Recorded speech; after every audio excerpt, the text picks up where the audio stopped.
Alright, hello and welcome to the Last Minute Leo Cup 2.0 guide. This guide is meant to help folks who are trying to make some last minute builds for the upcoming Champions meeting. I have a more detailed, in-depth guide that I put out a few weeks ago that I will link now and in the description. At a glance, CM16 is going to be a very pace chaser focused meta.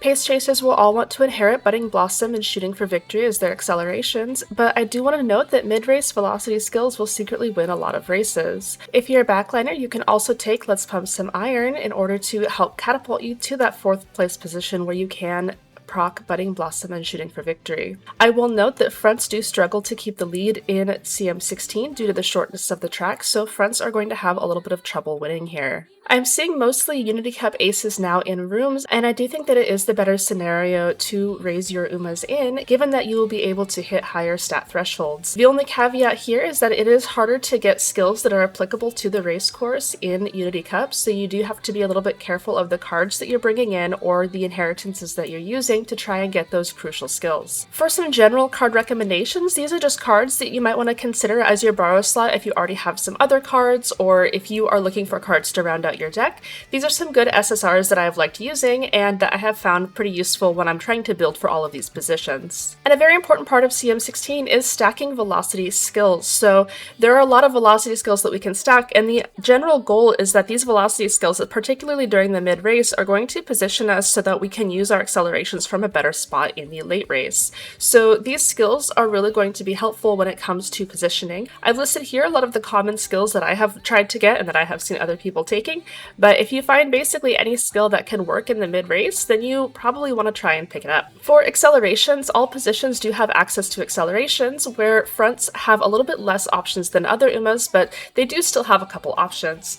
Lates are pretty spoiled for choice here, but I do want to caution against over-indexing on accelerations, so just make sure that you're also getting a lot of velocity skills when you are stacking accelerations like this. And here are some generic accelerations that will work on most positions, but these are going to be a little bit more random than the other ones. For example, Turbo Sprint is a random late race acceleration skill. This will work on a front runner, so is a decent option to pick up if you are starved for options on your fronts. Corner Connoisseur is another one that works on a random corner, and most of the mid to early late race is on a corner. For fronts, I do want to note that fronts have a pretty low win rate in rooms that I have seen, but they really do want to stack early acceleration because a lot of paces are running groundwork, which can already crowd out the fronts in the beginning to the middle of the race. If you are running a runaway, I want to make sure that we note that runaways will buff pace chasers but have a very low win equity. Pace chaser has a very high win rate, and if you do run a triple pace comp, you will guarantee yourself an acceleration position from 3rd or 4th place. Shooting for Victory and Budding Blossom together is a very strong acceleration, and if you have Taiki or Nishino Flower, they are very good options to run. Triple Late can also be very good to try and guarantee that Pump Some Iron slot, as well as trying to push forward for that 4th place acceleration. You can run a late surge with debuffers